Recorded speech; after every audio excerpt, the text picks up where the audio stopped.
నమో నమః నమో నమః నమో నమః శివాయ.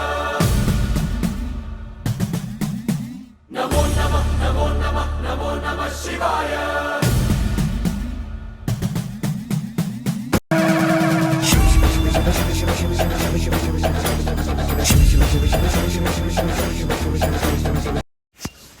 కార్తీక పురాణం అధ్యాయం 4. కార్తీక స్నాన మహిమ. వశిష్ఠుడు జనక మహారాజుతో ఇట్లు చెప్పసాగెను. రాజేంద్ర, కార్తీక మాసములో స్నానము గాని జపము గాని దానము గాని ఎంత స్వల్పముగా చేసినను విశేషమైన ఫలితము కలుగును. కార్తీక వ్రతమును ఆచరించని స్త్రీ పురుషులు ముందు 100 జన్మలలో కుక్కలుగా పుట్టుదురు. ముఖ్యముగా కార్తీక పూర్ణిమ నాడు స్నానాదులు చేయనివాడు రాబో 1,000,000 జన్మలలో చండాలుడుగా జన్మించును. ఆ తరువాత జన్మములో బ్రహ్మరాక్షసుడుగాను పుట్టును. దీనికి నిదర్శనముగా ఒక కథ ఉన్నది, వినుము. ఆంధ్రదేశములో తత్వనిష్ఠుడని ఒక విప్రుడు గలడు. అతడు సర్వశాస్త్ర విశారదుడు, సత్యవ్రతుడు, దయావంతుడు. ఒకప్పుడు అతడు తీర్థయాత్రలు చేయుచు గోదావరి తీరమందలి పెద్ద వటవృక్షము మీద 3 బ్రహ్మరాక్షసులను చూసెను. వారి యదృష్టము వలన సత్వనిష్ఠురచ్చటికి వచ్చుట తటస్థించినది.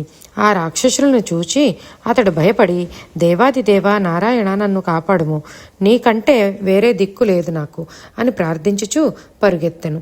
అతని మొగము చూడగానే రాక్షసులకు పూర్వజన్మ స్మృతి కలిగినది.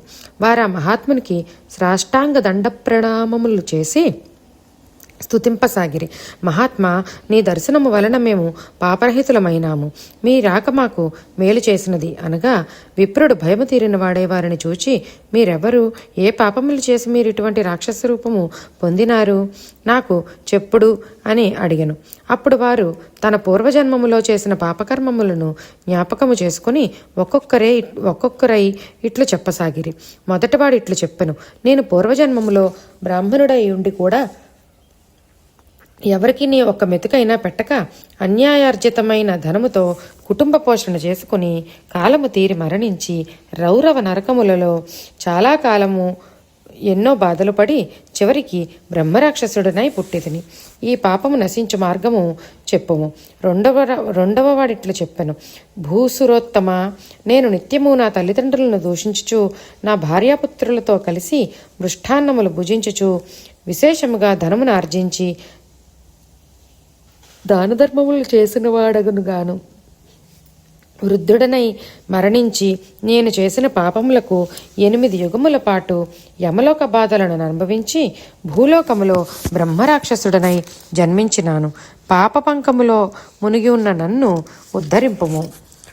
మూడవ వాడిట్లు తన కథ చెప్పెను. నేను ఒక విష్ణాలయంలో పూజారిగా ఉండేవాడిని. భ్రష్టుడనై దేవుని దీపారాధనకు భక్తులు సమర్పించిన ఆవు నెయ్యి, నూనెను నేనుంచుకుని వేశ్య ఇంటిలో దీపములకు ఉపయోగించేవాడెను. భార్యాపుత్రులకు సరిగా తిండి కూడా పెట్టక బాధించడివాడెను. ఇట్లా నికృష్ట జీవితమును గడిపి చివరికి మృతి చెంది చేసిన పాపములకు నరకములో అనేక బాధలను అనుభవించి ఇప్పుడు ఈ చెట్టు మీద బ్రహ్మరాక్షసుడనై ఉన్నాను.